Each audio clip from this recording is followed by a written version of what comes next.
नमस्कार, मैं हूं आपके साथ सुनील बोबी और आप इस समय देख रहे हैं अपना खास कार्यक्रम बिहार समाचार, जहां बातें करते हैं बिहार की, खबरें होती है बिहार के खबरों के साथ साथ देश दुनिया में क्या हो रही है तमाम खबरों से हम आपको कराते हैं अपडेट। तो आइए जानते हैं पहली और बड़ी खबर बिहार की।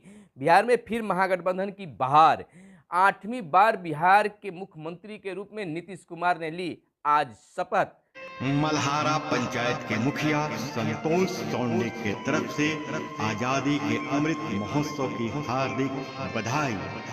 दिन दोपहर 2 बजे बिहार के मुख्यमंत्री के रूप में नीतीश कुमार ने 8वीं बार शपथ ली है और उनके साथ तेजस्वी यादव ने दूसरी बार डिप्टी सीएम के रूप में शपथ ग्रहण लिया, जहां राबड़ी देवी, उनकी पत्नी राजश्री, तेज प्रताप यादव और अन्य नेतागण मौजूद थे। यह पहली बार ऐसा हुआ है कि कुछ ही घंटों के अंतराल में इस्तीफा और उसके बाद में शपथ ग्रहण कार्यक्रम। तो बिहार में एक बार फिर से महागठबंधन की बहार और चारों ओर खुशियां मनाई जा रही है। और जैसा कि आपको मैंने बताया था कि बीते दिन शाम के समय मुख्यमंत्री ने इस्तीफा दिया और आज शपथ ग्रहण भी हो गया। बहुत कम समय में सब कुछ हो गया, बदल गया है, यानी कि मुख्यमंत्री का चेहरा वही है लेकिन जगह कुछ और बदल गए हैं। यानी कि अब बिहार की राजनीति कुछ और हो गई है। जो जहां सत्ता पक्ष में थे आज वह धरना पर भी बैठे दिखे। बिहार में जो भाजपा की स्थिति थी आज जो है वह धरना दे रहे थे।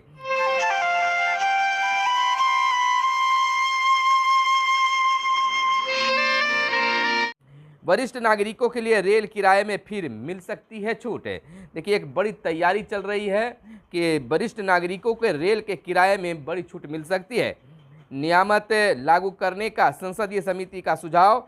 AC 3 व स्लीपर के लिए किराए में छूट पर विचार भी कहा गया है। इधर बिहार की राजनीति की बात कर ले तो बहुत कुछ बदला सा है। जब शपथ ग्रहण हो गया तो उसके बाद में जब मिलते हैं दोनों नेता, यानी कि बिहार के मुख्यमंत्री नीतीश कुमार और उप मुख्यमंत्री तेजस्वी यादव, तो आपस में गले मिलते हैं। उससे पहले तेजस्वी यादव मुख्यमंत्री नीतीश कुमार के पैर छूकर प्रणाम भी करते हैं। तो इस तरह से राजनीतिक में कुछ भी नहीं कहा जा सकता कि कब क्या होगा। इधर बेनामी संपत्ति लोकपालका सोरेन परिवार को नोटिस। 25 को शिबू सोरेन को पक्ष में रखने को दिया है आदेश। प्रधानमंत्री की संपत्ति 2.23 करोड़ रुपए। प्रधानमंत्री नरेंद्र मोदी के पास 2.23 करोड़ रुपए की संपत्ति है और इसमें अधिकतर बैंकों में जमा राशि है। उनके पास कोई भी अचल संपत्ति नहीं है क्योंकि उन्होंने गांधीनगर में अपनी जमीन दान कर दी थी। तो प्रधानमंत्री मोदी का संपत्ति सामने आ गई है कि कितना संपत्ति है। और इधर हम आपको बता दें कि सत्ता परिवर्तन हुआ है, महागठबंधन की सरकार बनी है और हमारे पंचायत प्रतिनिधियों के मन में बहुत सारे सवाल उठ रहे हैं। तो जैसा कि सूचना प्राप्त हो रही है तो नए गठबंधन की सरकार बनने से पंचायतों में मिलने वाली योजनाएं या कोई भी कार्य प्रभावित नहीं होगा।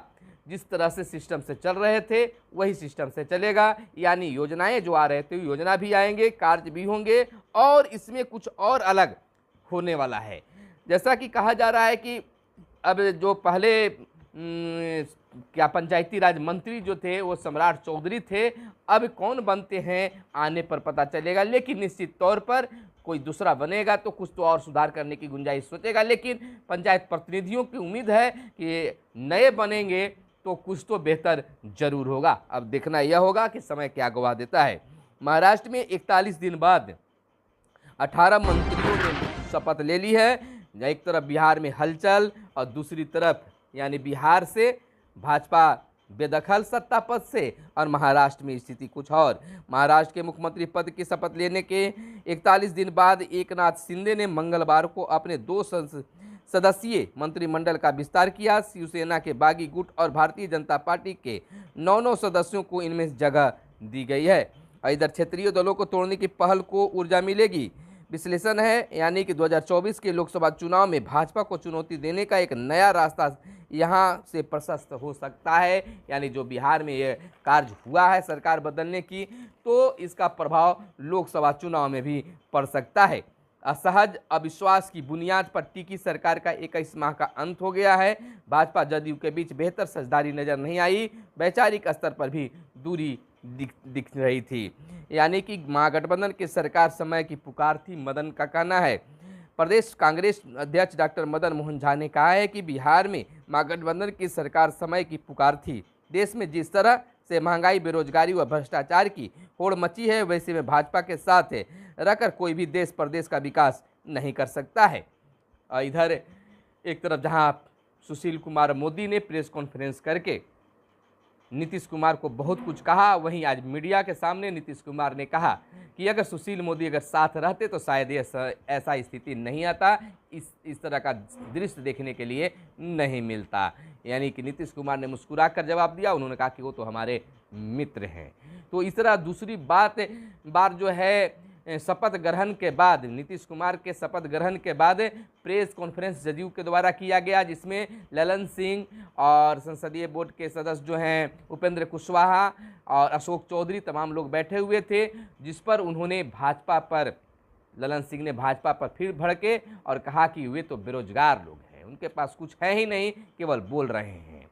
और तो और भाजपा प्रदेश अध्यक्ष के संबंध में कहा कि वो तो राजद के टिकटधारी भी थे। इधर देश के विपक्षी दलों के लिए बड़ा संदेश, तेजस्वी यादव ने कहा है कि विपक्षी दलों के लिए संदेश है। उन्होंने बीते दिन भी कहा था कि भाजपा यहाँ पर आकर और हम ही के राज में हम ही को धमका रही है कि क्षेत्रीय पार्टी को खत्म कर देना है। तो यह हर्ष हुआ है सामने। अजीत शर्मा के आवास 8 बजे ही जुटे कांग्रेसी विधायक जुट गए थे।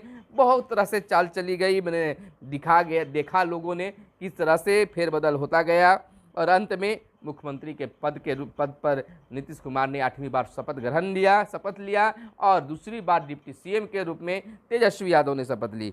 दूसरी बार भाजपा सरकार से बाहर नीतीश कुमार रह गए हैं काबिज, दूसरी बार भाजपा से हटे हैं। अब देखना यह होता है कि स्थिति क्या बनती है, कैसी बनती है। गठबंधन ने फिर बदली है करवट और इस करवट का लाभ मिलता है या फिर कुछ और होता है। ब्रिटिश हुकूमत के प्रलोभन में ठुकरा पीर अली ने चुना था फांसी का फंदा। यह मौसम जो चल रहा है, यह समय जो चल रहा है, आज़ादी का अमृत महोत्सव है। और 13 डीएम, 6 डीडीसी, 18 अफसर व 19 नाजिर से ईओयू की पूछताछ जल्द। सृजन घोटाले की बात आ रही है। सृजन महिला विकास सहयोग समिति की स्थापना से लेकर 2017 तक भागलपुर में तैनात रहे अफसरों और कर्मचारियों की कुंडली अब आर्थिक अपराध इकाई ईओयू खंगालेगी। बताया जाता है कि ईओयू की सूची में यहां तैनात रहे 13 डीएम, 6 डीडीसी, 38 अफसर और 19 नाजिर के नाम है। इसमें ईओयू अधिकारी जल्द पूछताछ कर सकती है। और 10 रुपये का बिस्कुट चुराने पर 4 बच्चों का सिर मुड़वाया। यह खबर है किशनगंज की। और भारत नेपाल के हितों व सुरक्षा पर बनी सहमति। अंग्रेजी गणित से दूर भाग रहे हैं कॉलेज के विद्यार्थी। और चूड़ा और मुढ़ी के दाम में 20% तक की उछाल। गोल्ड ईटीएफ से जुलाई में 457 करोड़ की निकासी। और इधर अमृत महोत्सव पर रंगों में जोश भरता दिख रहा है। तिरंगा यात्रा लोग निकाल रहे हैं। गरीबी और भ्रष्टाचार, भारत छोड़ो और संकल्प ले, मोदी का कहना है। चीन के जवाब में ताइवान ने भी सैन्य अभ्यास शुरू किया। प्रधानमंत्री की कुल संपत्ति 2.23 करोड़ है। और मध्य प्रदेश की बात कर ली तो जेएमबी के 2 संदिग्ध आतंकी गिरफ्तार। आईआईटी बॉम्बे व मद्रास में रिकॉर्ड प्लेसमेंट। और अमेरिका के पूर्व राष्ट्रपति ट्रंप के आवास पर एफबीआई का छापा। और इधर एक प्रारूप में खेलने से निराश नहीं, धवन का कहना है। और पावर स्पोर्ट्स के दम पर भारत ने लहराया परचम। तो यह थी आज की खास खबरें जो आपको जानना जरूरी था, जो काम की खबरें थी। लेकिन चलते चलते बिहार में राजनीतिक धमाल मच ही गया और आज सामने आया कि आज एक बार फिर से बिहार के मुख्यमंत्री नीतीश कुमार ने 8वीं बार शपथ ली है। तो अपनी पूरी टीम की ओर से नई सरकार, नई तेज को बधाई और शुभकामनाएं। तमाम लोगों से अब यह लोग बता रहे हैं कि अब राज्य का विकास होगा, वाला समय बताएगा। अब तो बदलेंगे शिक्षा मंत्री, बदलेंगे पंचायती राज मंत्री, तमाम मंत्रियों का फेरबदल होगा। जैसा कि माना जा रहा है कि 16 और 13 का आंकड़ा सामने आ रही है। 16 राजद के मंत्री रहेंगे और 13 जो है जदयू के रहेंगे। लेकिन क्या सामने आता है तो आने वाला वक्त ही गवाह होगा। फिर मिलते हैं अगले वीडियो में, तब तक के लिए दीजिए इजाजत। धन्यवाद। जय हिंद, जय भारत, वंदे मातरम।